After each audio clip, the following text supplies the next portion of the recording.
जय हिंद दोस्तों, स्वागत है आप सभी का डेसिमल जीएस स्टडी में। मेरा नाम है पंकज यादव और आज क्लास है सिपाही सीरीज का लेक्चर 11। इससे पहले हम लोगों ने 10 लेक्चर किए हैं, ठीक है।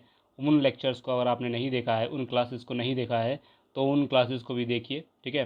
क्योंकि बहुत ही इम्पॉर्टेंट क्वेश्चन हम लोगों ने जो ये बना रहे हैं सीरीज़, सिपाही सीरीज़, इसमें हम लोगों ने बहुत ही इंपॉर्टेंट क्वेश्चंस को डाला हुआ है। तो अगर आपने पहले शुरू के 10 क्लासेस नहीं देखी हैं तो उनको देखिए, ठीक है। ये क्लासेस यूपी पुलिस री एग्ज़ाम के लिए बहुत ही इंपॉर्टेंट है, ठीक है, बहुत ज़्यादा इंपॉर्टेंट हैं। हम लोग डेली डिस्कशन कर रहे हैं 20 क्वेश्चंस का। तो अगर आप नहीं देख रहे हैं तो आप जो है बहुत बड़ी गलती कर रहे हैं, क्योंकि आपका री एग्ज़ाम यूपी पुलिस कांस्टेबल का होगा तो इस तरह के क्वेश्चन आएंगे, ठीक है। ये हमारा टेलीग्राम चैनल है, इसको ज्वाइन कर लीजिए, ठीक है। यहाँ पर ये जो पीडीएफ दिख रही है आपको, ये पीडीएफ टेलीग्राम चैनल पर मिल जाएगी। और अगर आप चैनल पर नए हैं तो सिलेक्शन के लिए हमारे चैनल को सब्सक्राइब करें। आपका जो है ये आपका अपना चैनल है, इसको सब्सक्राइब करिए। और मैं बता रहा हूँ कि यहाँ से आपको जीएस में कभी कोई दिक्कत आने वाली नहीं है, क्योंकि हमारे चैनल का नाम ही है डेसिमल जीएस स्टडी। तो यहाँ पे जो आपका जीएस वाला सेक्शन है, ठीक है, वो उसमें तो कोई दिक्कत आएगी नहीं। फिर हम लोग अभी स्टैटिक देख रहे हैं, फिर हम लोग अभी करंट अफेयर भी देखेंगे यूपी पुलिस कांस्टेबल का, ठीक है। रीजनिंग भी देखेंगे, मैथ भी देखेंगे, सारे सब्जेक्ट देखेंगे, ठीक है। तो अगर आप नए हैं चैनल पर तो चैनल को सब्सक्राइब करें, अपने दोस्तों के साथ इस वीडियो को शेयर करें, अपने भाई बहन के साथ शेयर करें और इस वीडियो को लाइक करें, ठीक है। चलिए शुरू करते हैं आज की क्लास। उससे पहले एक बार फिर कह दूं कि टेलीग्राम ज्वाइन कर लीजिए। यहाँ पर आपको फ्री पीडीएफ, डेली एमसीक्यू और इम्पॉर्टेंट नोटिफिकेशन जैसी चीज़ें आपको यहाँ पर मिल जाएंगी। चलिए आज का डिस्कशन शुरू करते हैं। पहला क्वेश्चन आपके सामने है, भारत का पहला आधिकारिक जनगणना अभियान किस वर्ष चलाया गया था? 1841, 1881, 1882, 1871। क्या है इसका राइट आंसर? भारत का पहला आधिकारिक जनगणना अभियान किस वर्ष चलाया गया था? क्वेश्चन को ध्यान से पढ़िए और बताइए क्या है इसका राइट आंसर। बहुत ही इम्पॉर्टेंट क्वेश्चन है, पहला ही क्वेश्चन है, बहुत ही इम्पॉर्टेंट क्वेश्चन है, बहुत ही धांसू क्वेश्चन है। ऐसे क्वेश्चन आपको यूपी पुलिस कांस्टेबल एग्ज़ाम में शायद धरे हुए मिले, ठीक है। तो ये इन क्वेश्चंस को हल्के में मत लीजिए। देखिए इसका क्या राइट आंसर है, इसका राइट आंसर है ऑप्शन बी, 1881, ठीक है। इन क्वेश्चंस के आंसर जस्ट क्वेश्चन के बाद लिखे हुए हैं, तो पीडीएफ डाउनलोड कर लीजिए, रिवीजन में आसानी होगी।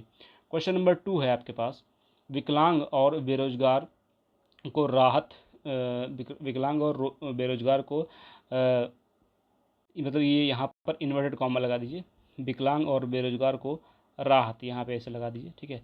ठीक है, ये जो लाइन हुई भारत के संविधान की 7वीं अनुसूची में दी गई किस सूची में संबंध है, ठीक है। विकलांग और बेरोजगारों को राहत भारत के संविधान की 7वीं अनुसूची में दी गई किस सूची में सूचीबद्ध है, ठीक है। केंद्रीय, राज्य, विश्व, समवर्ती, किस सूची में है? मतलब विकलांगों और बेरोजगारों को राहत देने की बात भारत के किस सूची में जो है सूचीबद्ध है? केंद्रीय सूची, राज्य सूची या समवर्ती सूची या विश्व सूची में? क्या होगा इसका राइट आंसर? क्वेश्चन को बहुत ध्यान से पढ़िएगा, बहुत ही इंपॉर्टेंट क्वेश्चन हम लोग ढूंढ के लाए हैं आपके लिए, ये चीज़ ध्यान रखिए। मतलब ऐसे क्वेश्चन आपको जो है मिलेंगे। और अभी जो एग्ज़ाम हुआ था 17-18 फरवरी 2024 को यूपी पुलिस कांस्टेबल का, उसमें देखा होगा आपने क्वेश्चंस इजी नहीं है, क्वेश्चंस लंबे लंबे पूछे गए हैं, ठीक है, लंबे लंबे क्वेश्चन पूछे गए हैं। तो हम लोगों ने इस पीडीएफ में आपको कुछ बड़े क्वेश्चंस की प्रैक्टिस के लिए बड़े क्वेश्चन भी दिए हैं और वो क्वेश्चन यूपी पुलिस कांस्टेबल के लायक हैं। तो देखिए इसका राइट आंसर है, इसका राइट आंसर है ऑप्शन बी, राज्य, ठीक है। क्वेश्चन नंबर 3 आपके सामने है, संविधान में संशोधन करती है कौन? रक्षा मंत्रालय, प्रधानमंत्री कार्यालय, संसद, भारतीय प्रतिभूति और विनियमन बोर्ड। कौन करेगा संविधान में संशोधन? क्या होगा इसका राइट आंसर? क्वेश्चन को ध्यान से पढ़ के ध्यान से आंसर जो है लगाने का प्रयास करिए। देखिए इसका राइट आंसर है ऑप्शन सी, संसद, ठीक है। रक्षा मंत्रालय नहीं करेगी, प्रधानमंत्री कार्यालय बिल्कुल नहीं करेगा और भारतीय प्रतिभूति और विनिमय बोर्ड तो बिल्कुल नहीं करेगा। क्वेश्चन नंबर है 4 आपके सामने, देखिए हिस्ट्री का क्वेश्चन है ये। चोल अभिलेखों में उल्लेखित भूमि की विभिन्न कोटियों के अनुसार खाली स्थान को मंदिर में उपहार में दी गई भूमि कहा जाता था। क्या होगा इसका राइट आंसर? पहला विकल्प है वेलन बगई, बी है ब्रह्मदेव, सी है शाल भोग, डी है देवदान। क्या होगा इसका राइट आंसर? इसका राइट आंसर क्या होगा? क्वेश्चन को ध्यान से पढ़िए। कल भी हम लोगों ने इस तरह क्वेश्चन किया था, उसमें और इसमें अंतर है।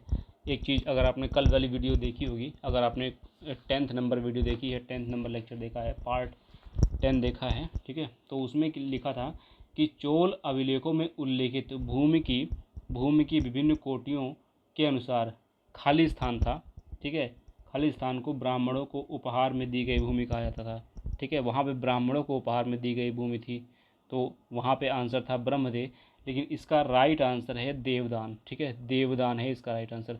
कल वाली अगर वीडियो देखी होगी आपने, तो उसमें हम लोगों ने देखा था कि जो ब्राह्मणों को भूमि दी जाती है उसको क्या बोलते थे। तो ब्राह्मणों को दी जाने वाली भूमि को हम लोगों ने कल देखा था कि उसको ब्रह्मदेव बोलते थे, लेकिन यहाँ पर कह रहे हैं कि भूमि की विभिन्न कोटियों के अनुसार खाली स्थान को मंदिर में उपहार दी गई भूमि कहा जाता था। तो मंदिर में उपहार में दी गई भूमि को क्या कहा जाता था, इस क्वेश्चन में पूछा गया, ठीक है। तो कल वाले क्वेश्चन में और आज वाले क्वेश्चन में दोनों में अंतर है।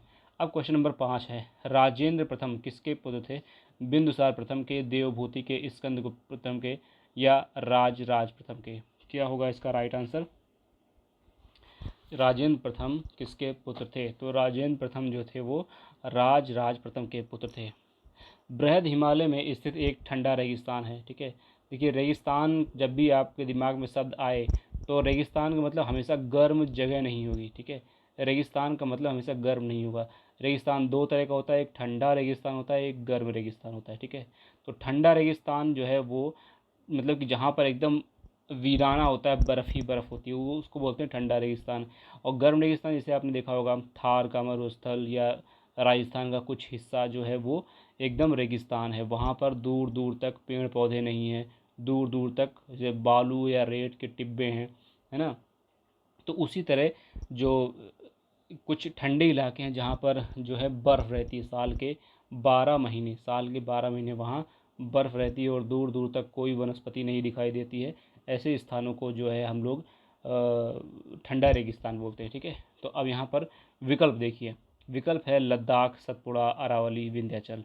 अब जितना मैंने समझाया ठंडा रेगिस्तान और गर्म रेगिस्तान, अगर आप समझ गए होंगे तो आप इसका राइट आंसर लगाएंगे लद्दाख, ठीक है। लद्दाख में देखा होगा कि लद्दाख में हमेशा बहुत कड़ाके की ठंड पड़ती है, वहाँ बर्फ़ पड़ती है और वहाँ पर वनस्पतियाँ बहुत कम मात्रा में होती हैं, ठीक है।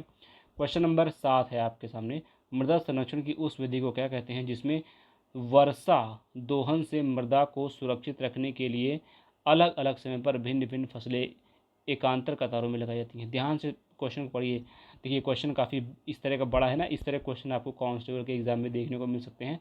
वर्षा दोहन से मृदा को सुरक्षित रखने के लिए, वर्षा दोहन से मृदा को सुरक्षित रखने के लिए अलग अलग समय पर विभिन्न फसलें एकांतर कतारों में उगाई जाती हैं। अब इसको क्या बोलेंगे? मल्च बनाना बोलेंगे, या बीज की फसल उगाना बोलेंगे, चट्टान बांध, या वेदिका फार्मिंग? क्या होगा इसका राइट आंसर? क्वेश्चन को बहुत ही ध्यान से पढ़िए। वर्षा दोहन से मृदा को सुरक्षित रखने के लिए, ठीक है। मतलब कि जब बारिश होती है ना, जब बारिश होती है तो मिट्टी कट जाती है। क्या होगा इसका राइट आंसर क्या होगा? वर्षा दोहन उसको बोलते हैं। देखिए, इसका राइट आंसर है ऑप्शन बी, बीज की फसल उगाना। क्वेश्चन नंबर 8 है, हम्पी के स्मारकों के समूह कहाँ स्थित हैं? पश्चिम बंगाल में, गुजरात में, कर्नाटक में, तमिलनाडु में? क्या होगा इसका सही विकल्प? हम्पी के स्मारकों के समूह कहाँ पर स्थित हैं? क्वेश्चन को ध्यान से पढ़िए और इसका सही आंसर देने का प्रयास करिए। देखिए, इसका राइट आंसर है ऑप्शन सी, कर्नाटक में। क्वेश्चन नंबर 9 है, निम्नलिखित में से कौन सा भारत का सर्वोच्च नागरिक पुरस्कार है? पद्म भूषण, परमवीर चक्र, पद्म विभूषण, या फिर भारत रत्न? क्या होगा इसका राइट आंसर? क्वेश्चन को ध्यान से पढ़िएगा, ठीक है। भारत का सर्वोच्च नागरिक पुरस्कार पद्म भूषण, परमवीर चक्र, पद्म विभूषण, या भारत रत्न? इसका राइट आंसर है option D, Bharat Ratna. Question number 10 है, देखिए ये इकोनॉमी से क्वेश्चन है, ठीक है, अर्थव्यवस्था का। यदि किसी वस्तु के लिए उपभोक्ता की मांग उसी दिशा में है जिस दिशा में उपभोक्ता की आय, तो उस वस्तु के लिए उपभोक्ता की मांग का उसकी कीमत के साथ विपरीत संबंध होता है, उसे खालिस्तान कहा जाता है। मांग का नियम, पूर्ति का नियम, प्रतिस्थापन का नियम, इष्टतम चुनाव का नियम? क्या होगा इस 10 नंबर क्वेश्चन का सही विकल्प? क्वेश्चन को आप ध्यान से पढ़िएगा। देखिए, इसका राइट आंसर होगा मांग का नियम, ठीक है। क्वेश्चन क्वेश्चन नंबर 11 आपके सामने है, कसी आय पर लगने वाला कर भारत के संविधान की 7वीं अनुसूची में दी गई खालिस्तान सूची में सूचीबद्ध है? केंद्र, राज्य, विश्व, समवर्ती किस सूची में सूचीबद्ध है? क्वेश्चन को ध्यान से पढ़िए और इसका राइट आंसर बताने का प्रयास करिए। देखिए, सारे क्वेश्चन बहुत ही अच्छे लेवल के हैं, मतलब यूपी पुलिस कांस्टेबल के लेवल के हैं, तो आप इनको जो है बहुत ध्यान से सॉल्व करिए। एक तरह से आपका ये प्रैक्टिस सेट है डेली 20 क्वेश्चन का। क्या होगा इसका राइट आंसर? इसका राइट आंसर है ऑप्शन बी, राज्य। ठीक है। क्वेश्चन नंबर 12 है, संविधान संशोधन को पारित करती है कौन? राज्यसभा, रक्षा मंत्रालय, प्रधानमंत्री कार्यालय, प्रतिभूति और विनियमन बोर्ड। ठीक है। देखिए, एक चीज़ मैं बता दूं आपको, संविधान में कोई भी संशोधन करना होगा ना, ये तो लोकसभा या तो राज्यसभा, यही ऑप्शन हो सकता है। ठीक है। रक्षा मंत्रालय, प्रधानमंत्री कार्यालय और ये जो भारतीय प्रतिभूति और विनियमन बोर्ड है, ये तो कभी नहीं होगा। ठीक है। तो इसका राइट आंसर है ऑप्शन ए, राज्यसभा। क्वेश्चन नंबर है 13, प्लासी की जंग के बाद सिराजुद्दौला को मार दिया गया और खालिस्तान को नवाब बनाया गया। मीर जाफ़र को, मीर कासिम को, हैदर अली को, टीपू सुल्तान को, किसको बनाया गया? प्लासी की जंग के बाद सिराजुद्दौला को मार दिया गया और किसको नवाब बनाया गया? क्वेश्चन को ध्यान से पढ़ के ध्यान से इसका राइट आंसर लगाइए। देखिए, इसका राइट आंसर है option A, Mir Jafar. Question number 14, Sher Shah Suri ने किस मुगल शासक को पराजित किया? हुमायूं को, तैमूर लंग को, नादिर शाह को, अहमद शाह अब्दाली को, किसको पराजित किया? शेरशाह सूरी ने किसको पराजित किया? तो शेरशाह सूरी ने हुमायूं को पराजित किया। ठीक है, ये ध्यान रखिएगा। क्वेश्चन नंबर 15 आपके सामने, समुद्र तक पहुँचते पहुँचते नदी का प्रवाह धीमा हो जाता है तथा नदी अनेक धाराओं में विभाजित हो जाती है, जिनको कहा जाता है, क्या कहेंगे उनको? पठार, स्थल, डमरू, मध्य, प्रायद्वीप, वितरिका। क्या होगा इसका सही आंसर? समुद्र तक पहुँचते पहुँचते जो है नदियाँ वो धीमी हो जाती हैं, है ना, और नदी अनेक धाराओं में विभाजित हो जाती है, जिनको कहा जाता है वितरिका। क्या कहा जाता है? वितरिका। ठीक है, इसका राइट आंसर होगा ऑप्शन डी। क्वेश्चन नंबर 16 है, मृदा संरक्षण की उस विधि को क्या कहते हैं जिसमें जल प्रवाह को कम करने के लिए चट्टानों का ढेर लगाया जाता है, जो नालियों की रक्षा करता है और मृदा क्षति को रोकता है? बताइए, क्या होगा इसका राइट आंसर? 4 विकल्प हैं, मल्च बनाना, बीज की फसल उगाना, ठीक है, चट्टान बांध, वेदिका फर्म। क्वेश्चन को आप ध्यान से पढ़िए। जल प्रवाह को कम करने के लिए चट्टानों का ढेर लगाया जाता है, मतलब पानी बह रहा है ऐसे ऐसे, बीच में चट्टान ऐसे ऐसे साइड डाल दी, क्या बोलेंगे इसको?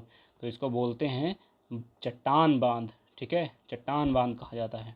क्वेश्चन नंबर आपके सामने है 17, वर्ष 1942 में भारत छोड़ो आंदोलन के समय उत्तर प्रदेश के किस शहर में राष्ट्रीय सरकार की स्थापना कर दी गई? बलिया, रायबरेली, चित्रकूट, लखनऊ। 1942 में, शब्द पे ध्यान दीजिए, 1942 में भारत छोड़ो आंदोलन के समय, किस समय? भारत छोड़ो आंदोलन के समय उत्तर प्रदेश के किस शहर में राष्ट्रीय सरकार की स्थापना की गई थी? क्वेश्चन को ध्यान से पढ़ के ध्यान से आंसर लगाने का प्रयास करना, जल्दबाजी बिल्कुल मत करना। तो इसका राइट आंसर होगा option A, Ballia. Question number आपके सामने 18, उत्तर प्रदेश में सर्वाधिक वर्षा वाला क्षेत्र कौन सा है? भाबर, तराई, खादर, इनमें से कोई नहीं। भाबर, तराई, खादर, इनमें से कोई नहीं। अगर देखिए आपने भाबर, तराई, खादर नहीं पढ़ा ना, तो मैंने NCERT पढ़ाई है। ठीक है, NCERT पढ़ाई है, चैनल पर जाइएगा ना तो वीडियोज़ में जाकर वहाँ पे NCERT की मैंने ज्योग्राफी पढ़ाई है इसी चैनल पर। ठीक है, तो वहाँ पर आप जा करके NCERT की ज्योग्राफी देख लीजिए, क्लास 7 की ज्योग्राफी, आपको भाबर, तराई, खादर और भांगर में सब में अंतर बदल जाएगा। ठीक है, क्या होगा इसका राइट आंसर? क्वेश्चन को ध्यान से पढ़िए। इसका राइट आंसर है ऑप्शन बी, तराई।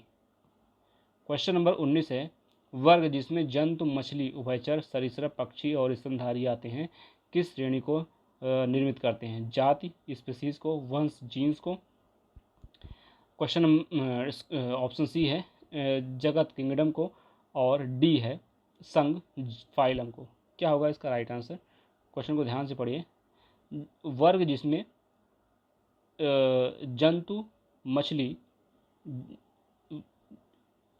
उभयचर, सरीसृप, पक्षी, स्तनधारी आते हैं, किस श्रेणी को निर्मित करते हैं? तो इसका राइट आंसर है ऑप्शन डी, संघ, फाइलम को निर्मित करते हैं। ठीक है, क्वेश्चन नंबर 20 है आपके सामने, खालिस्तान प्राणी जगत का सबसे बड़ा संघ है जिसमें कीट भी सम्मिलित है। बताइए, एनालिडा, कार्डेटा, आर्थ्रोपोडा या फिर प्लेटीहेल्मिन्थीज? क्या होगा इसका राइट आंसर? क्वेश्चन को आप ध्यान से पढ़ेंगे फिर राइट आंसर लगाएंगे। देखिए इसका राइट आंसर है ऑप्शन सी, ऑर्थ्रोपोडा। ठीक है, तो ऑर्थ्रोपोडा प्राणी जगत का सबसे बड़ा संघ है जिसमें कीट भी आते हैं, इस चीज़ को आप ध्यान रखिएगा। तो ये थे आज के 20 क्वेश्चंस। 20 क्वेश्चन में आपके कितने सही हुए हैं आप कमेंट बॉक्स में लिखिएगा। क्वेश्चन जब भी सॉल्व किया करिए ना, डेली चैनल पर आइए, डेली यहाँ पर क्वेश्चन सॉल्व करने की प्रैक्टिस करिए। ठीक है, डेली हम लोग वीडियो अपलोड कर रहे हैं आपके लिए सिपाही सीरीज़ की, ताकि आपका कांस्टेबल का एग्ज़ाम अच्छा हो। और जीएस की बिल्कुल यहाँ पर टेंशन लेने वाली बात नहीं है। आप जीएस के लिए यहाँ पर चैनल को सब्सक्राइब कर लीजिए और चैनल को जो है डेली वॉच करिए। डेली वीडियो अपलोड हो रही हैं, डेली वॉच करिए। तो आज की वीडियो में इतना ही, मिलते हैं नेक्स्ट वीडियो में। Thank you.